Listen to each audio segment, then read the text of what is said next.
Azərbaycanda yeni dəladuzluq üsulu ortaya çıxıb. Belə ki, bəzi şəxslər Instagram və başqa platformalarda bankların, ticarət şəbəkələrinin adından saxta səhifələr yaradır, istifadəçilərə endirim və lotereya kampaniyaları adı altında phishing linkləri göndərirlər. Nəticədə OTP kodunun əldə olunması ilə pullar ələ keçirilir. Globalinfo.az-a danışan informasiya texnologiyaları üzrə mütəxəssis Elvin Həsənov bildirib ki, insanların bu tələyə düşməsinin səbəbi sadədir. Onun sözlərinə görə, fırıldaqçılar emosiyaya təsir edərək diqqəti endirmə yönəldir və tələsik qərar verməyə sövq edirlər.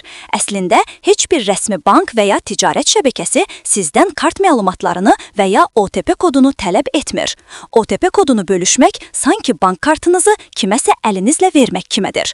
Belə halların qarşısını almaq üçün bir neçə sadə qaydaya əməl etmək kifayətdir. Birincisi, linkə klik etməzdən öncə ünvanı diqqətlə yoxlayın. Rəsmi saytlar adətən .az, .com və ya .org kimi tanınmış domenlərdə olur, amma phishing sayfələri bəzən bu adlara bənzər, amma fərqli yazılışdan istifadə edir. Məsələn, kapitalbank.com və ya applesale.xvz kimi domenlər açıq-aşkar şübhəlidir. İkinci vacib məqam isə çox gözəl görünən təkliflərə inanmamaqdır. Heç kim yeni iPhone 15 Pro Max 90% endirimlə satmır. Bu, klassik phishing üsuludur.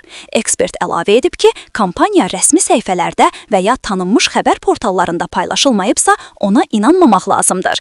Əgər sizdən məlumat tələb edən səhifəyə daxil olmusunuzsa, dərhal bunu yazmayın. Əvəzində bankın və ya mağazanın rəsmi saytına özünüz daxil olub, kampaniyanı oradan yoxlayın. Şübhə yaranarsa, rəsmi əlaqə nömrəsinə zəng edin. Təhlükəsizliyi artırmaq üçünsə, bank tətbiqində 2 mərhələli doğrulama aktiv edilməlidir. Həmçinin internet alış-verişləri üçün virtual kartlardan istifadə etmək tövsiyə olunur. Belə kartlarda limitləri özünüz təyin edə və riski minimuma endirə bilərsiniz.